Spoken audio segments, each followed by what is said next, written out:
Very good morning, students. Today I am going to explain the chapter number 9, Agriculture. India is an agriculture country. Nearly two-third mean near about 66% of the working population earns its livelihood में रोजी रोटी यानी वो कहाँ से पैसा कमाते हैं from agriculture यानी खेती बाड़ी से. Agriculture provides food for people as well as raw material for various industry. खेती बाड़ी से वो क्या करते हैं, हमें क्या मिलता है बेटे, फूड. किसके लिए वो किसान किसके लिए पैदा करता है, हम लोगों के लिए. Because we need food for growth. हमें खाना रोज चाहिए, हम ज्यादा देर सर्वाइव नहीं कर सकते, ठीक है. We can't live without food for a long time. So food is the essential part of our life. So agriculture क्या प्रोवाइड करता है, food for people as well as raw material. और उसमें से बहुत सा जो सामान हम जिसको सोचते हैं कि वेस्ट है, वो भी अलग अलग फैक्ट्रीज में, अलग अलग इंडस्ट्रीज में यूज होता है. Many different crops are cultivated in India. हमारे भारत में बहुत तरह की क्रॉप्स कल्टिवेटेड होती. मैंने आपको एक पीपीटी भी शेयर की थी, शायद आपने देखी हो. Due to favourable climate. Favourable mean it depend, जो हमारा एग्रीकल्चर है, यहाँ जो हमारी क्रॉप्स है, it depend on two main things. One is climate and the other is fertile soil. एक तो उसको क्लाइमेट प्रॉपर मिलना चाहिए एंड सेकंड जो उसकी मिट्टी है वो जरूर उपजाऊ होनी चाहिए. Farmers in India still depend on the monsoon for irrigating their crops. अभी भी हमारे देश के बहुत सारे बेटे ऐसे हिस्से हैं जहाँ पर आज भी किसान बारिश पर निर्भर हैं अपनी क्रॉप्स के लिए. However many farmers today also draw water from dams, reservoirs, tanks and canals. वहां से भी वो पानी लेते हैं. इवन ट्यूबवेल लगे होते हैं खेतों में जहां से उनको पानी खेतों में फसलों को दिया जाता है. These have been constructed to provide a steady supply of water to farmers. ये जो डैम्स, रिसीवर, टैंक्स, कैनाल्स या आप ट्यूबवेल लगाते हो, इसलिए स्टेडी मीन्स लगातार, ताकि आपकी फसलों को अगर बारिश नहीं आती, मानसून नहीं आती, कम आती है, तो पानी उनको लगातार मिलता जाए. Now come to the main point. You know two kind of crops are produced in our country. Number one, food crops, and number two is cash crop. So I am explaining one by one. First is food. नाम से ही पता चलता है कि जो हमें हमारे लिए हमारे भोजन के रूप में हमें मिले. फूड मीन यानी जो फार्मर है वो ग्रो किसको कर रहा है, हमारे लिए भी और अपनी फैमिली के लिए भी. So crops grown to feed the, feed mean हमारा पेट भरने के लिए, the people of the country are called food crops. So if there is a definition of food crop, you can write also this definition: crops grown to feed the people of the country are called food crops.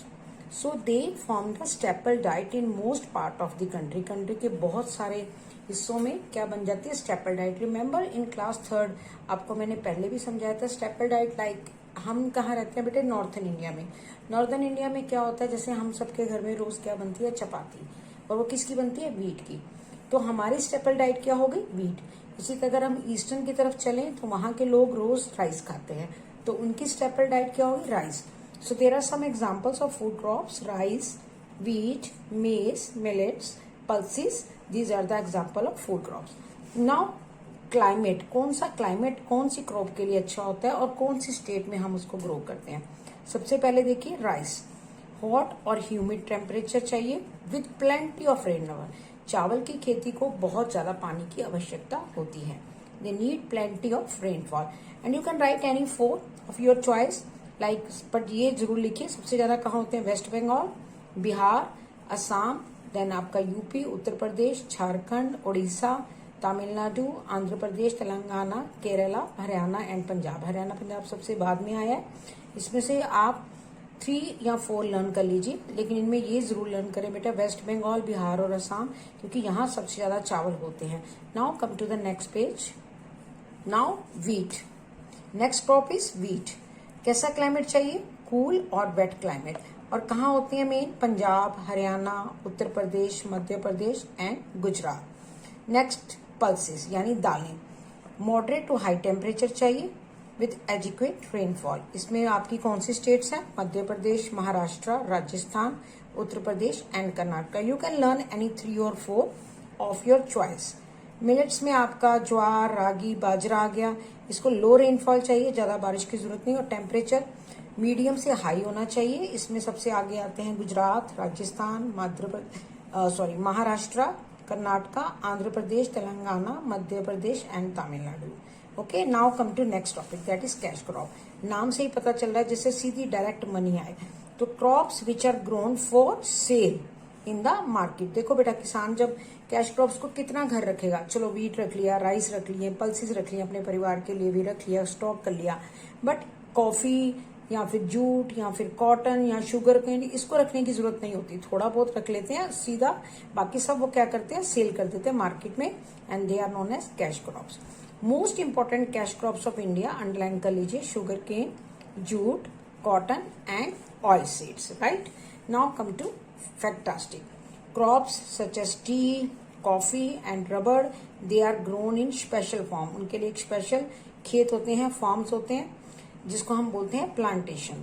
तो जो ये plantation crops हैं, अगर आपसे example पूछ लें what are the examples of cash crops, तो आप ये भी लिख सकते हैं टी, कॉफी एंड रबर, क्योंकि ऑलमोस्ट ये भी मार्केट में सेल के लिए ही दी जाती हैं। नाउ क्लाइमेट, हमें कैश क्रॉप के लिए कैसा क्लाइमेट चाहिए और कौन सी स्टेट्स में ये पैदा होती है। फर्स्ट शुगर केन मीन गन्ना, जो हम यूज करते हैं शुगर के साथ साथ जैगरी मीन गुड़ बनाने के काम आती है। Climate and soil required, hot और मॉइस्ट क्लाइमेट चाहिए with plenty of rainfall and fertile, उपजाऊ मिट्टी चाहिए। और कहाँ है बेटे ये, सबको पता है हमारे यूपी में गन्ना बहुत ज्यादा होता है, इसलिए नंबर 1 पे Uttar Pradesh, Tamil Nadu, Andhra Pradesh, Telangana, Maharashtra and Karnataka. Right, now come to next page. Next is jute. आप जूट के बैग देखते हो आजकल मार्केट में, बहुत फेमस हैं। रोप्स आती हैं, कारपेट आते हैं, रग्स आती हैं, और थोड़े कॉस्टली होते हैं जूट, और इनको टेम्परेचर चाहिए बहुत high with plenty of water.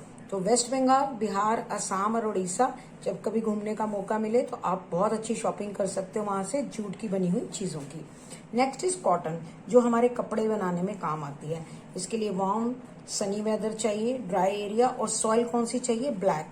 आपका गुजरात, आपका पंजाब में बठिंडा वाली साइड, संगरूर वाली जो साइड है, मोगा है, यहाँ पे हम कॉटन के बहुत सारे खेत हैं। Maharashtra, Madhya Pradesh and Tamil Nadu. Next is tea, चाय, जो हम सबके घर में रोज बनती है। Warm and wet climate, but the states are Assam is famous, West Bengal and Tamil Nadu. Next is coffee, इसके लिए वेदर कूल होना चाहिए, बट रेनफॉल फिर से हैवी होनी चाहिए, ज्यादा होनी चाहिए, Kerala, Karnataka and Tamil Nadu. Now come to oil seed, जो ऑयल आप घर में मम्मी यूज करती है सब्जियों में, या हम अपनी रूटीन में भी यूज करते हैं, जैसे कई बार मम्मी मालिश भी करती है।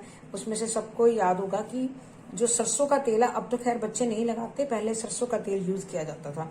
तो ऑयल हम तेल कहाँ से निकालते हैं, मूंगफली से, या फिर आप कह लो मस्टर्ड, ठीक है, जिसको आप सरसों का तेल कहते हैं, उसके फूल होते हैं उससे, या सीसम सीड्स या लिन सीड्स, सीसम में तिल का तेल। तो ये वार्म क्लाइमेट चाहिए विद मॉडरेट मीन, ना ज्यादा और ना ज्यादा कम, बहुत ज्यादा बारिश भी नहीं चाहिए और बहुत कम भी नहीं चाहिए। Orissa, Kerala, Rajasthan, Bihar, Haryana and Punjab. Last spices, हमारा जो भारत है मसालों के लिए बहुत फेमस है। इसमें आपके किचन में बहुत सारे मसाले पड़े हुए हैं, आप देख सकते हो, clove, cardamom, ginger, chilli, pepper और बहुत सारे और। इनको भी कूल क्लाइमेट चाहिए और हैवी, और सबको पता है केरला और कर्नाटका फेमस है मसालों के लिए।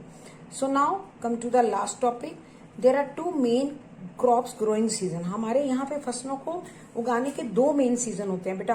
पहला है रबी क्रॉप्स, दूसरी है खरीफ। अब जो वीट, जो आप गेहूं की फसल या आप दाल की फसल करते हो, उनको हम रबी क्रॉप्स कहते हैं, और ये हम विंटर में शुरू करते हैं लगाना। जैसे नवंबर का महीना आ गया, दिन नवंबर से स्टार्ट हो जाएगा, और जब ये 5-6 महीनों में बिल्कुल पक्के तैयार हो जाती है, तो आपको याद होगा हम बैसाखी मनाते हैं अप्रैल में। तो अगर आपको अप्रैल में फसल चाहिए तो आप उसको उगाओगे कब, नेचुरली सर्दियों में। तो जो सर्दियों में जिसके बीज डाले जाते हैं और जो हमें मिलती है हार्वेस्ट, जब हम उसको करते हैं गर्मियों में, उसको बोलते हैं rabi crops. Now come to next, so these are harvested in summer. जिसके बीज हमने सर्दियों में डाले, नेचुरली वो पक्के कब तैयार होगी बेटे, समर में। और दूसरी फसल को हम बोलते हैं खरीफ क्रॉप्स, उसमें आपकी चावल की, मक्का की, कॉटन की, जूट की, ये सब के बीज हम कब डालते हैं, गर्मियों में। They are sown in the summer और मानसून के महीने में, और रेनी सीजन में, और हार्वेस्टेड कब होती है? सर्दियों में। यानी अब हमने किसानों ने बना दिए होंगे, अब उनकी फसलें शुरू हो गई हैं और सर्दी जैसे नवंबर दिसंबर में उनकी फसल पक के तैयार हो जाएगी। So understand, so I hope you understand the topic. So please read it carefully. इसको अच्छी तरह बेटे रीडिंग कीजिए, बहुत ईजी है। फिर से मैं बता रही हूँ, स्टेट सारी याद मत कीजिए, 3 और 4 states you have to learn. और आपको पता होना चाहिए कि 2 मेन क्रॉप्स होती हैं, एक होती है फूड क्रॉप, एक होती है कैश क्रॉप। और यहाँ पे 2 मैंने आपको सीजन बताए हैं, एक राबी है जो जिसमें हम क्या करते हैं, विंटर में बीज डालते हैं और गर्मियों में वो फसल तैयार होती है। दूसरी खरीफ है, उसको हम क्या करते हैं, मानसून में या रेनी सीजन या समर में उसके बीज डालते हैं और वो हमें कब मिलती है बेटे? सर्दियों में। तो ये एग्जाम्पल्स इसकी याद करते रहना और प्लीज ओके रीड के जरूर, reading is the best thing. जब तक आप इसको पढ़ोगे नहीं आपको समझ नहीं आएगा। ठीक है बेटे? So good bye from my side and have a nice day. Bye bye.